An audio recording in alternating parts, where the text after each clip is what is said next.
John, that's right. We are live in Oneida. As you can see behind me, a lot of damage right here and around the surrounding area. We're going to get to all that video in just a minute, but first, let's send it over to Chief Meteorologist Cameron Moreland, who has been covering this powerful storm all day long. Cameron, exactly what happened here in northeast Wisconsin tonight?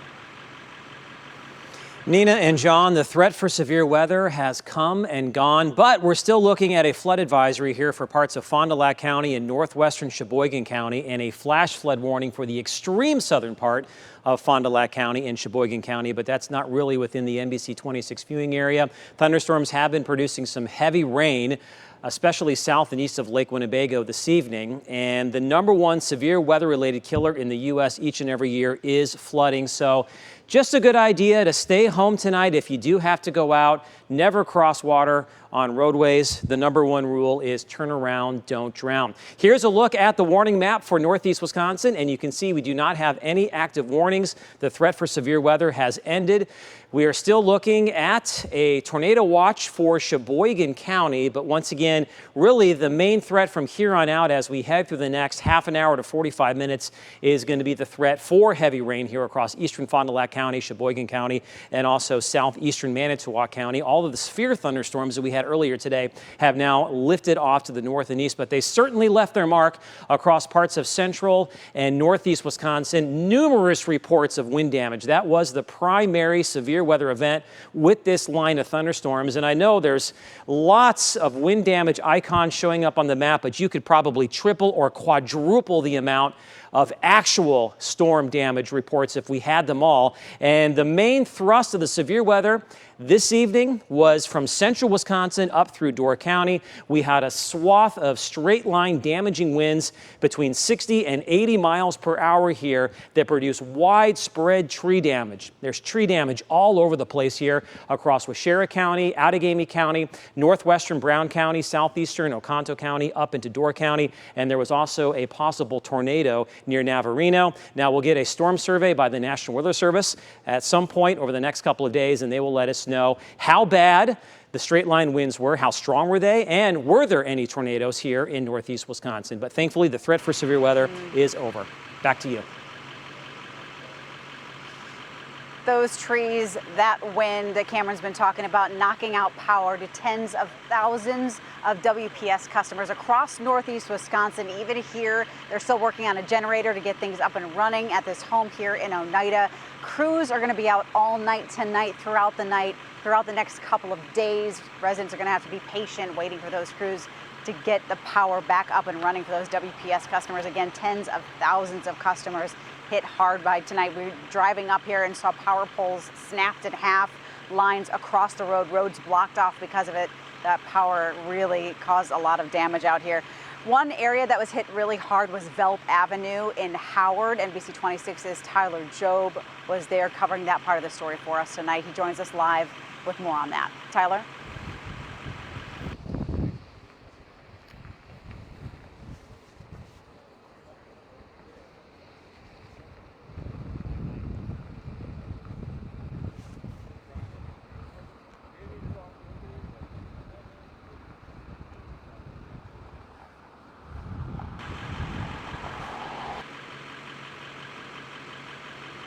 All right, we're having a little technical difficulty getting Tyler's live shot up. We'll hopefully get that to you a little later on in this broadcast. Now, Waushara County was also hit very hard tonight. So many areas across northeast Wisconsin hit with this damage. Debris covering the roads, debris covering homes. NBC 26's Ben Boken, well, he joins us now live. Ben, you've been covering this story all day long for us today. You've been covering it throughout northeast Wisconsin. You were in Waushara tonight. You spoke with some residents about that damage and how they're handling it tonight. What have they said to you?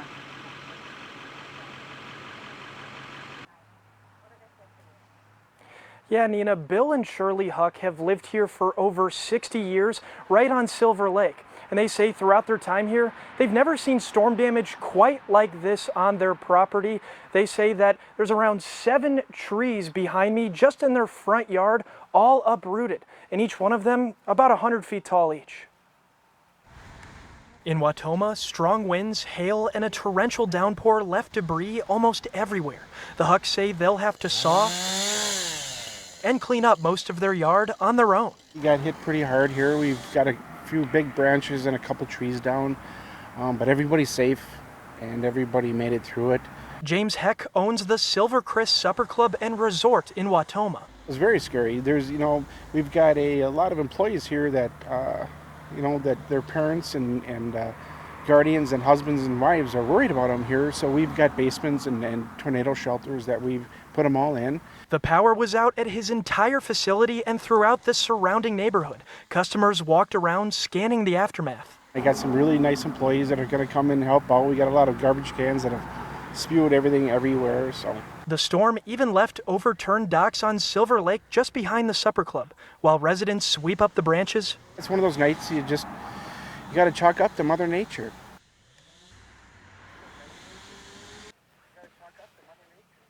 Do you hear that?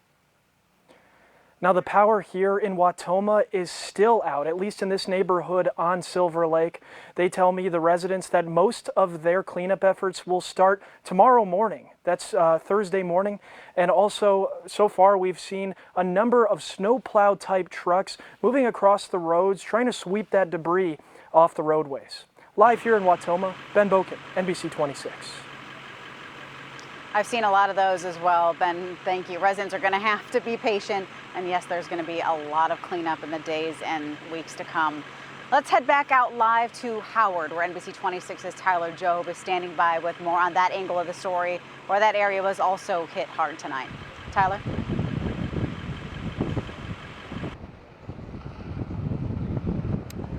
Yeah, Nita, I'm in the town of Howard right now on Velp Avenue, and as you can see across the street here, the storms from the wind from the storms, I should say, caused the roof of the runaway lounge bar to completely fly off of the building. Now, as you can see right on the sidewalk there, that is all of the debris from the storms, from the roof that fell onto the street from the high winds of the storms here. Now, that is not all the damage that we have seen here tonight.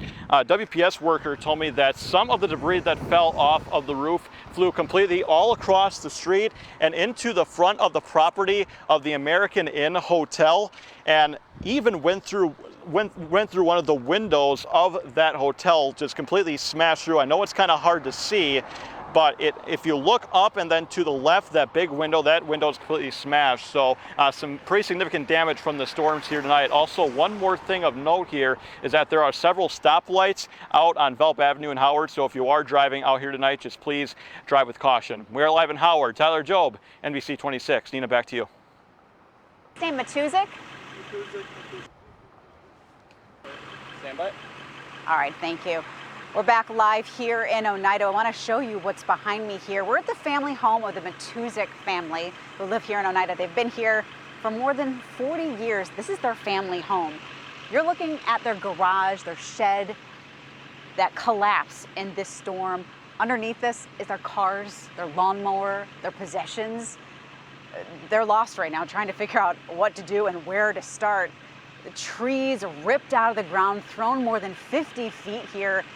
You can see one of the trees right here, and behind it was actually a gazebo where the kids used to play when they were younger. These are just family memories that have been destroyed by this storm that came in here in just a matter of minutes. We spoke with the homeowner earlier today. We shot some video during the daylight. You could see it a little bit better. You could see the trees down. You could see the yard torn up. You could see the buildings collapsed. It's going to take a long time for this family to clean up here. We spoke with a homeowner earlier today. This is what he had to say about the damage. 45 years of building a yard, in 3 minutes it's pretty much demolished. But that's life. We just go on, right? That's all you can do. Yeah. 45 years to build a home here, 3 minutes for so much of it to be destroyed. But surprisingly, they're in good spirits. They're sitting here watching the broadcast. They've got their grandkids here to likely help out. They're trying to get the generator up and running so they can have some power here, keep the food going, and just kind of move forward. They really are in good spirits tonight. We also drove through Seymour. The town of Seymour was hit even harder. We saw multiple barns collapsed, power poles snapped in half. So many homes with damage, one worse than the next. Thankfully, we haven't heard of anyone being injured. We're still waiting for reports on that. But I did talk to a lot of people who were positive that they saw a tornado move through this area. We're going to have to wait and see more on that. For right now, we have so much more to cover on this story. So far, this has just been a sliver of what happened here tonight across Northeast Wisconsin and what we've been able to show you. Stick with NBC 26. We're going to talk much more about this throughout the broadcast tonight. Before we go to break, we're going to show you some more of these powerful, moving videos and images of what we have so far here tonight. Stay with us. You're watching NBC 26 News at 10.